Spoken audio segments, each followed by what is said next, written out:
And as we have talked about every time I've been on your show, as Zoltan Pozar said, we had Bretton Woods-1 at the end of World War II. We had Bretton Woods-2 kind of unofficially when the dollar became the petrodollar.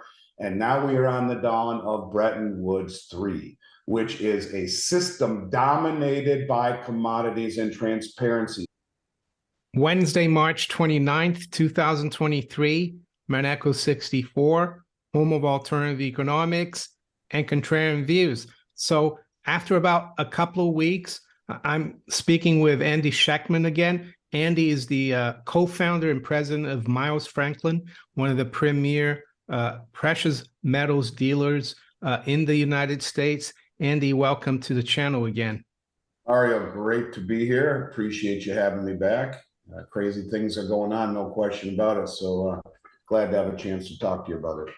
Yeah, and thank you for making some time to speak with me. I know you've been very busy with what's happening in the last few weeks, not only with the banks, but the whole geopolitical situation. And on the 17th of March, that was a Friday, the Friday before the U.S. government and the Fed came in and bailed out the wealthy depositors at SVB. They were announced the Fed was going to buy securities that were worth less than 100 for par.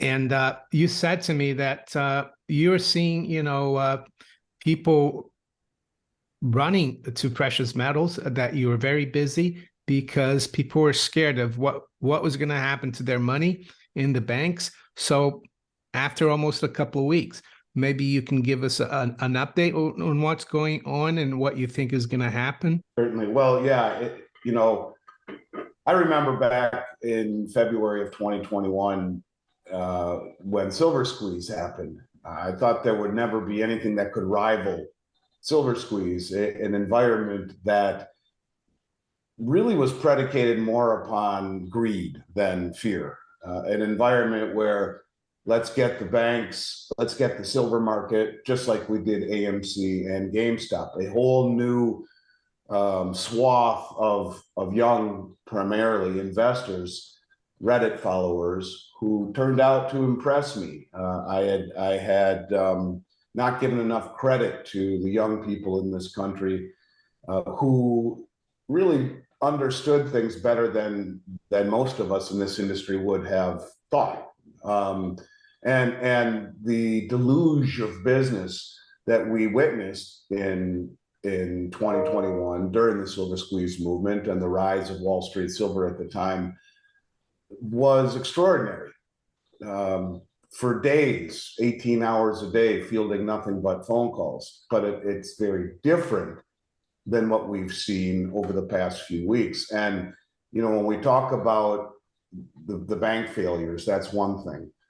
But what Janet Yellen did was light a fuse underneath the 5,000 small regional banks in the United States, which represent close to 70% of all of the small business loans cut through these banks in the US, which traditionally has amounted to close to 40% of GDP in the US, these small businesses. These regional banks work upon relationships. And I think that is the lifeblood of the way that I do things, is relationships. I would much rather drive further to work with someone in any business, whether it be a restaurant or a bank or any institution that I want to do business with, if I have a great relationship with them.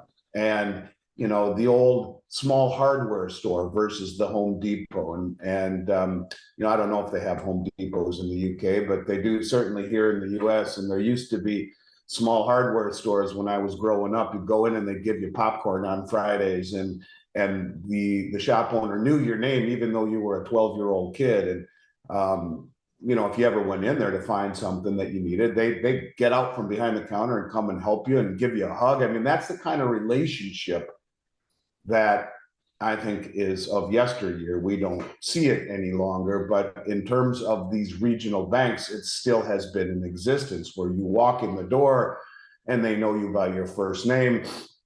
They ask you how your father is, they ask you how your grandfather is, Um, this is the type of environment that is very pervasive through these regional banks, who have given loans to small businesses based upon relationships, not upon balance sheet as much as it has been a relationship based. Of course, the balance sheet matters, but what I'm getting at is that when you deal with the big banks, you're just a number. When you deal with the regional banks, it's much more than that.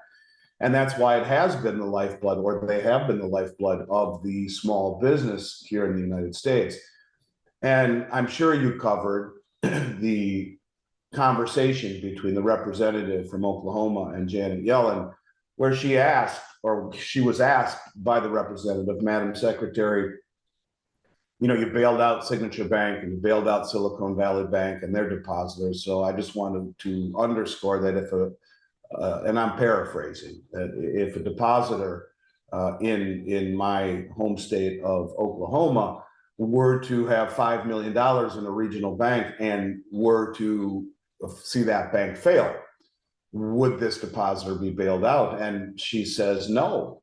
She says not necessarily, that it has to be an uber majority, as she calls it, between the FOMC, the FDIC, the president, and myself. So in other words, she is judge, jury, and executioner. And the criteria would have been, and that's it right there, Langford spars with Yellen. And the criteria, she says, will be based upon the systemic nature of the bank. In other words, how incestuously are they tied through derivatives to the whole system? And what this is basically saying is that if you are a small business, or you are a person living in middle America, and you have your money in one of these regional banks, you better get the hell out, because if they fail, you are going to fail with the banks.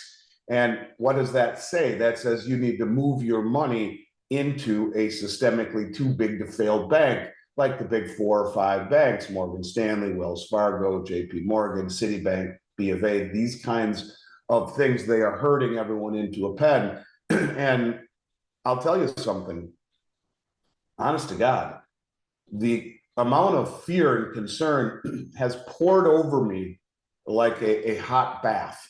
I've never experienced anything like it, to the point it's giving me anxiety. Everyone I am talking to has run with a motivation that I've never experienced. It puts Silver Squeeze to shame.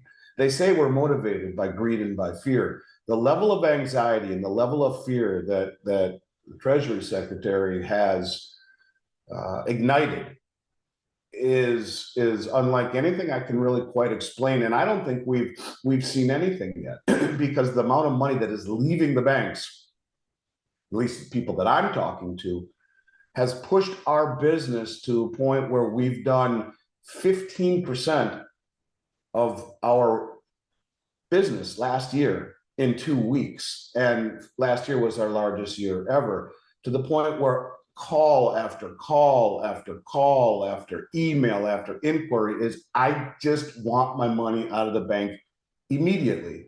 And what does that say for these small banks who, were paying depositors 0.25% for the last several years, and taking the money and doing what they thought was prudent and putting it into US Treasuries and mortgage-backed securities backed by Fannie and Freddie? These are not risky assets. These are considered the most conservative assets. But the problem is that the relinquishment of the reserve requirements during the pandemic makes these banks have very little, if any, in terms of reserves when you see redemption requests. And these bonds, as you mentioned, which are marked at par on their balance sheet, have been eviscerated by interest rates that have risen as fast as they have. And with rates on a 10-year Treasury at 5% or approaching that number, and bonds that have become toxic, that never were considered that, are running at 1%, 2%, 3%, have been literally eviscerated. And when they have to be marked to market and sold to raise capital to deal with these redemption requests, it is, as in the case of Silicon Valley Bank, in 24 hours bankrupting a bank. And they got bailed out, but what Madam Secretary said is these won't be bailed out unless we decide they are systemically important enough. This has created anxiety and fear to a level that I have never, ever seen in 33 years of business, Mario. And I think it's just beginning, because as we see more of these banks go under, I think it will reignite a tremendous amount of concern and fear by the public, who is now waking up to it. And, you know, one last piece, and I'll listen to what you have to say, is that you add on top of this the drive by many of the states in the United States, such as Idaho and Missouri and Wyoming and Texas and Alaska and Kansas and many others, that are reintroducing gold into legislation to allow for it to be part of the state treasury. But not only that, to allow gold and silver for all debts, public and private. And as the representative from Idaho said a few weeks ago on the legislature floor, we need to let our constituents do what the central banks are doing, and that is de-dollarizing and accumulating gold and silver. There are some states that are waking up to this, and their constituents are waking up to this. And when you realize that so many people around this country are invested in these regional banks, to which they know the first name of their banker and are proud to be with them, are now very saddened and terrified of the prospect of having to yank that money out and either throw it into a too big to fail bank or give it to someone like me to provide them gold and silver, which are the only assets really that are not simultaneously someone else's liability. And it has created a drive in this industry unlike anything I've ever seen, to the point where just the other day, the Austrian mint went on allocation and running out of product to deliver in any type of expedient fashion, as did the Royal Canadian Mint, who came out and said, oh, we're sorry, we have overcommitted and we are going to have to cut back dramatically on what we've promised you. And so our last allocation from the Royal Canadian Mint was about half of what they told us it would be, saying you may have to refund people's money and or tell them it's going to be, could be months before they get what they've been promised. Now, this is just the very beginning of the cracks in the seam of supply. And the US Mint, which has been the model of inefficiency, let's call it running at half capacity, 2.5 of the 6 major mints of the world are beginning to show stress on supply. We will go right back to where we were for the last 3 years. And I've been screaming to everyone, this has been the best time since November,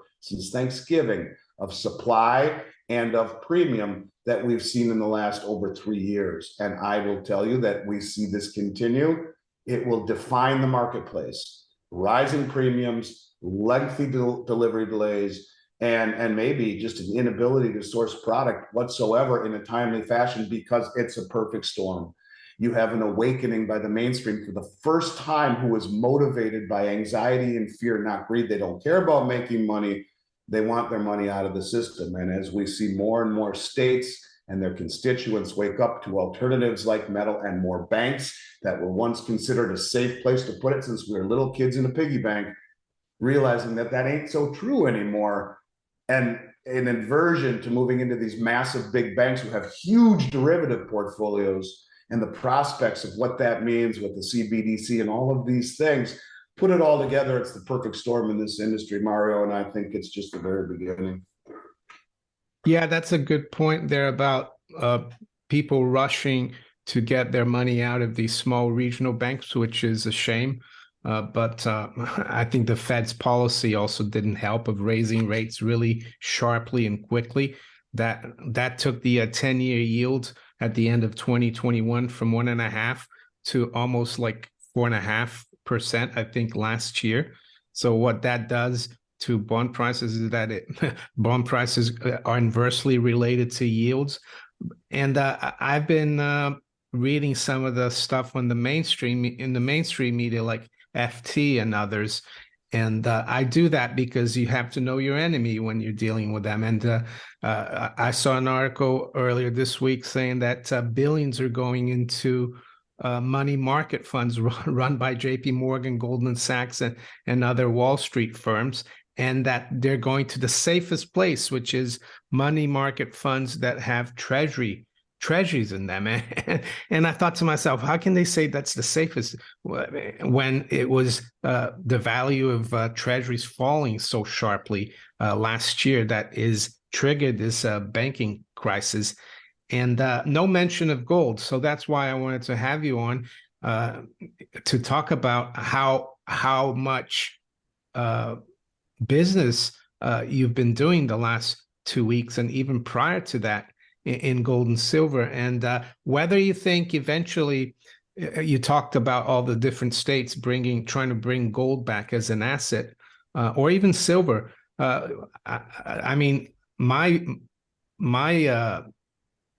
speculation that eventually people are going to say, can't we just have banks that actually deal in gold and silver like we had before 1933? Maybe abolish that executive order from FDR 6102 and go back to sound money. Yeah. So if you could touch upon how crazy business has been, whether people, let's say your clients, they're taking some of their money out from smaller banks, putting it with JP Morgan or a big bank, and how much of it they're putting in gold or silver, or if they're, because I can understand why a business that needs cash flow wouldn't want to put everything in gold. And after that, Andy, maybe you could tell the viewers who might be concerned about the safety of their deposits in whatever bank they have it in, how they can proceed to contact you and access your inventory of gold and silver. Sure. Well, you mentioned money market funds backed by treasuries. A lesser known legislation to the bail-in legislation, which Janet Yellen kind of spit on with Signature Bank and Silicon Valley Bank, is what's called money market gating legislation, which was enacted in 2009 as well, where because many of the money markets were invested with Lehman, and when Lehman went under, there was such a rush to pull money out of the money markets, they started to go upside down. It's called breaking the buck. And they passed legislations that if that ever happens again, then they will be gated. People cannot rush out. So filling it with treasuries in an environment where rates could actually really rise. And that gets in more to my thesis about what's happening in the rest of the world, what's happening with the BRICS formation and these unions of countries that are joining together against the West and the hegemony of the West. And this is accelerating, and it's really accelerating. In fact, I know that you and I were talking off air about the Kenyan president who, just first made a declaration with United Arab Emirates and with Saudi Arabia to use Kenyan shillings for oil trade. Maybe you can play the first 30 seconds here, because what he is basically telling the world is, get out of dollars, something's going to change in the next 2 weeks. This is an environment where even though Powell, who tells us that his mentor, so to speak, was what's his name from Paul Volcker, and that's someone who he admires, who tackled inflation by raising rates to 18.75% or whatnot. Although he hasn't lifted rates above the rate of inflation, you're right, he has moved things up very, very quickly, which is putting tremendous strain on the financial world, the banking system. But if what a guy like this president says comes to fruition, and you see this move, as I've been talking about really for 3 years, away from the dollar, that move, or bang, they all say, hey, thanks for the memories, we're not going to take oil for dollars anymore. Interest rates will go to the moon. And what this gentleman just said is worth listening to for those who haven't heard it, is basically, hey, in the next few weeks, something's going to change. Maybe you can just hit play. Yeah. Let me just put it on. For the people who work numbers, I am giving you free advice that those of you who are holding dollars, you shortly might go into losses. You better do what you must do, because this market is going to be different in a couple of weeks. Yeah, I mean, if that isn't it right there, I don't know what it is. This is we just came out and said we're not going to take dollars or not use dollars for oil trade anymore with the UAE and Saudi Arabia, who accepted that. These are I mean, this was on the 22nd of March, so a week has gone by. So maybe next week we'll see something very interesting. And I looked at Kenya, and it doesn't have any gold, but it has dollar reserves, as you can see there. And so the next question is, why would the United Arab Emirates and other countries want to sell oil in Kenyan shillings to it? Well, because it's a wealthy country, as you can see there. It's got loads of tea, coffee. They refine petroleum, and why be dependent on the dollar when their currency can be manipulated so much, and the policy of the Federal Reserve hurts their currency. I think it's a great move, and I'm sure the IMF is not going to be happy, but as you've seen here, I've got like a petrodollar files, and I've been warning about this for, as you can see here, about 5 years. I've got 40 videos in it. I've got you here 3 months ago, the dawn of the petro yuan. And some people might say, "Oh, you were early," and well, I'd rather be early than be too late, right? And so there you go. Yeah, and that's the point. This is when you talk about being early and not being too late, I just want to read to you one thing here. This is as Xi Jinping and Putin said goodbye to each other just the other day after this meeting where they've cemented their relationship. Xi says, now there are changes that haven't happened in 100 years. When we are together, we drive these changes. Putin says, I agree. Xi says, take care, dear friend. And Putin says, have a safe trip. Okay, that's the point of it is they're saying we are at the forefront of 100 years worth of change. And that's exactly what is happening. And I don't know if you've ever played the game of Jenga. I talk about this a lot lately. The game of Jenga is a tower made of little blocks that you put together, and the object is to pull out a block one at a time, and the person who pulls out the last block before the tower falls loses. Well, you could argue, like you said, Kenya is not a big country. They don't have any gold. I mean, in and of itself, an announcement like that lacks importance, really. Does it? Maybe. Don't know. Until you think of it in terms of a game of Jenga and all of these pieces that seem to be pulling out of the tower. One of these days, the tower falls, and that tower is the hegemony of the West and the petrodollar status. It's very frightening when you think of it that way. And I think then when you talk about the escalation of interest rates putting strain on a banking system will be exponentially greater than what Powell and his pussyfooting of raising rates below the level of inflation, although quickly, yes, and that is putting strain on things. They haven't tackled inflation the way that they said they would. And when you look at what's happened just over the last 2 weeks, the increase of the balance sheet of the Fed has erased 2/3 of 11 months worth of quantitative tightening. They have signaled the end of tightening, really, and the resumption of inflation and quantitative easing and the destruction of the currency.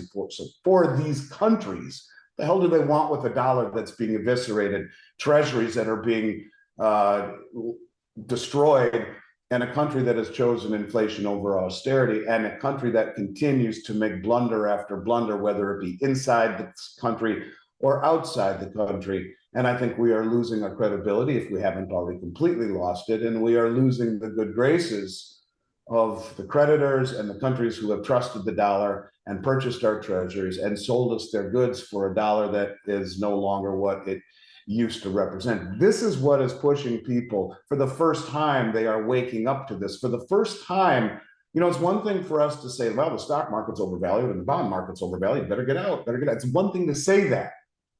It's another thing to say, by the way, the place that you left your money since you were a young person, well, it's not safe anymore.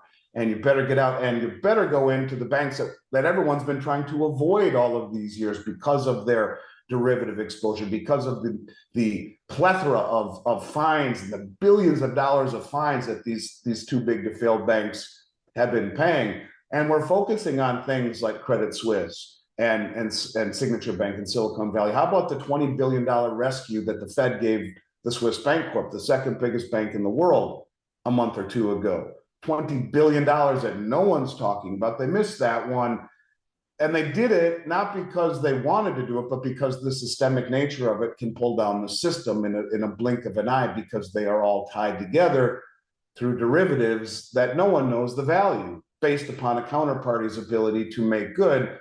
And their balance sheets are filled with toxic assets that haven't been marked to market. This is pardon my French, but this is a clusterfuck waiting to happen. And the question is this intended?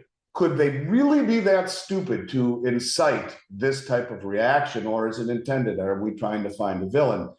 And that's why people have been calling us the way that they have. Now, to your point of how do people reach me, Mario, I'm happy to say our website's basically done. It truly is. For the first time, our new website is basically done. We are implementing credit card software right now and tax software for a handful of the states in the United States that still tax precious metals. We will be rolling out our new website, which will have live prices and the ability to purchase incredibly soon. And it's been a horrible experience for me, a very embarrassing experience, where we've been telling everyone that it would be ready by Labor Day of 2022. And that's what we were originally told.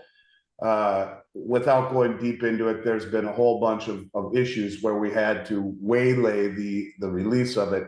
So for now, this site here just gives information for the most part. People who want to get prices, we would love to work with your listeners in North America. We will promise them the best price in the country, and we will promise them personalized service. And all they need to do is send us an email at info@Miles Franklin and say Mario sent me or Mineko64 sent me, and we will treat them as family and show them that we will not be undersold, and that and we've been doing this for a very long time without any customer complaints, and they won't be the first. So give us a try.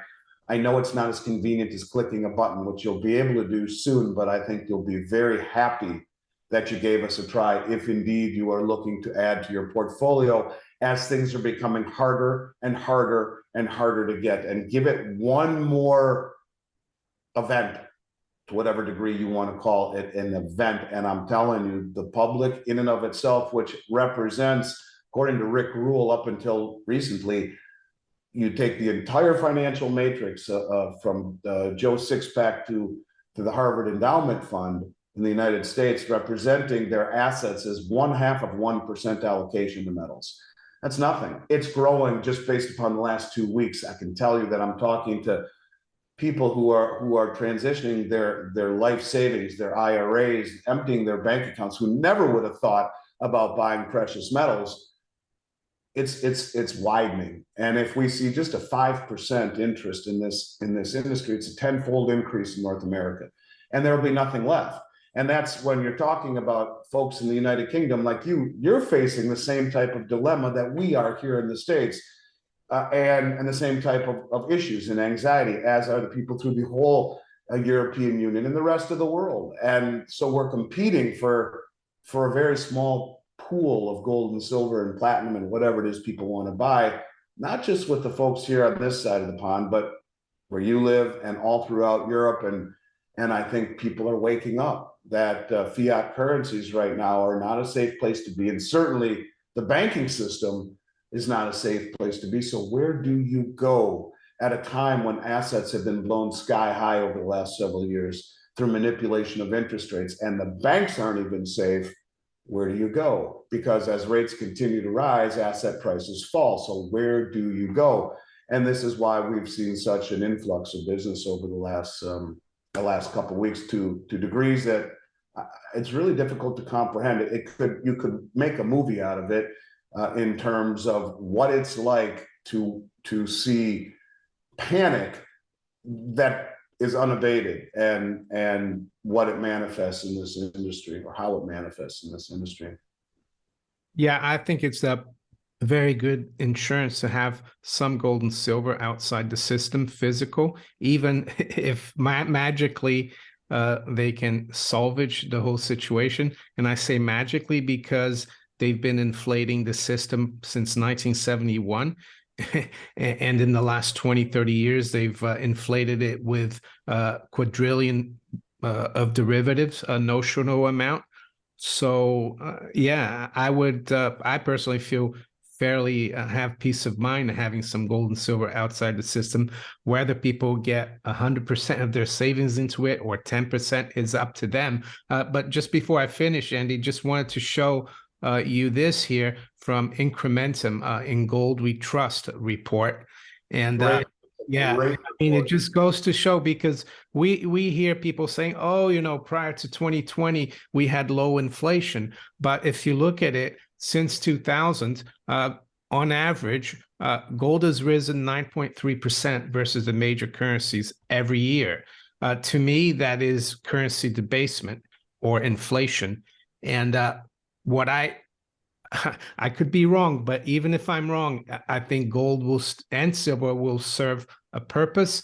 But I have a feeling that we've had 22 years of boiling the water and the frog in there, and right now the frog's starting to think, oh, it's getting a little hot here, and pretty soon that frog could jump out of the water, i.e., we could see all these fiat currencies, purchasing power versus gold evaporate very quickly. Either that or the frog falls asleep and dies, one or the other. And you're right. It is the story of the tortoise versus the hare. People don't notice 9% anymore. That's boring. Well, Richard Russell, my mentor, said if you make 6 or 7% a year, you're a rock star. And you're right. People are believe that investments should double or triple in a year. People have bought into this type of hype that we've seen over the last few years in cryptocurrencies and in stock portfolios that double and triple. And that's a mistake to be made. This is not about becoming wealthy. Gold and silver have outlived 2 world wars, German hyperinflation, the Great Depression, every pandemic, and everything, frankly, the world has thrown at it. And it's still immutable wealth. It is the only asset, gold being, that every central bank on the planet is accumulating and or owning, even in small quantities, probably in the case of Kenya. I'm sure they own some. The point of it is that this is not about becoming wealthy. It's about protecting yourself in an environment where fiat currencies are nearing the end of their story and going to be replaced by something different. And that is quite literally the issue here, is that, this is on the Rubicon, if you will. We're about to step over to a new system. And you can see by the movements of the biggest banks in the world, by the biggest players in the world, where the central banks have bought more gold than at any time since '67, the second most in history, and have doubled down here this year, where the January numbers show a 197% month over month increase just in the month of January by the central banks. And you look at the export numbers of the Swiss refineries, they're off the charts, and it's all going eastward. And so, yeah, this is a game where the big money has been preparing for several years, using the Western price suppression to run cover for their de-dollarization and their accumulation of hard assets. And what has happened on the London Metals Exchange? Not just gold and silver disappearing, everything disappearing, from zinc losing almost 95%, aluminum losing almost 75%. And if you look at the global stockpiles of inventory that China holds in wheat, in soybeans, in oil, in aluminum, in zinc, in copper, I mean, they're off the charts. They view this as wealth. They view this as infrastructure, as does the rest of the countries in this union, whether it be the Shanghai Cooperation Organization, the Eurasian Economic Union, the Belt Road Initiative, or the BRICS. All of these members, many of which are in they're all combined into one group, are beginning to see that this is their road, I think, to not only salvation, but breaking free of the Western dominance, that, hundreds of years worth of Western dominance. This is their chance. And they will do it by pledging commodities. I mean, and they understand how things work, Mario. You look at the BRICS nations, every single year, the presidency rotates. And, we're in South Africa this year. So they understand that this is not about one country dominating like the way the United States has veto power over the IMF.